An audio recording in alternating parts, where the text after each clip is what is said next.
अस्सलाम वालेकुम। इमाम जलालुद्दीन रूमी ने लिखा है कि एक आदमी सफ़र पर निकला, जंगल में चलता रहा और जंगल में बहुत दूर चलने के बाद इसे थकान महसूस हुई और थकान की वजह से नींद गालिब आ गई। इसने सोचा कहीं आराम कर लूं, लेकिन आराम करने के लिए हिम्मत ना हुई कि जंगल का रास्ता है और जंगल के रास्ते में आराम कैसे करूं। सोचता रहा कि कोई ऐसी चीज़ मुझे मिल जाए जिसकी वजह से मुझे कोई सहारा मिल जाए तो आराम कर लूं। बहुत आगे जाने के बाद देखा कि एक जानवर सोया हुआ है। उसने कहा, बहुत अच्छा, कोई जानवर सोया हुआ है, मैं भी इसके बाजू सो जाऊं। चुनाचे जानवर के बाजू वो भी जाकर लेट गया। नींद का गलबा इतना था कि बस पड़ते ही नींद आ गई। कुछ देर के बाद उसी रास्ते से दो आदमी आ रहे थे।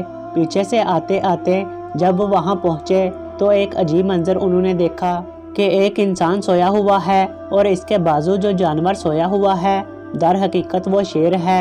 ये लोग बहुत परेशान हुए कि कहीं ये शेर जागे और इस बेचारे को खा जाए। उन्होंने आहिस्ता से सोने वाले आदमी को आवाज़ दी और जगाया तो उन लोगों ने इससे कहा कि कहाँ सोए हुए हो, वो तुम्हारे बाजू शेर है, शेर। बस जनाब, इतना सुनते ही घबराया, परेशान हुआ और डर के मारे इसकी जान निकल गई और वो मर गया। इससे मालूम हुआ कि खौफ भी मार्फत व पहचान के नतीजे में पैदा होता है।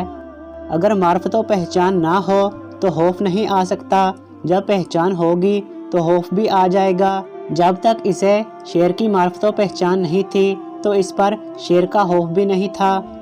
जैसे ही शेर की मार्फत हुई तो इसका खौफ भी पैदा हुआ और वो मर गया।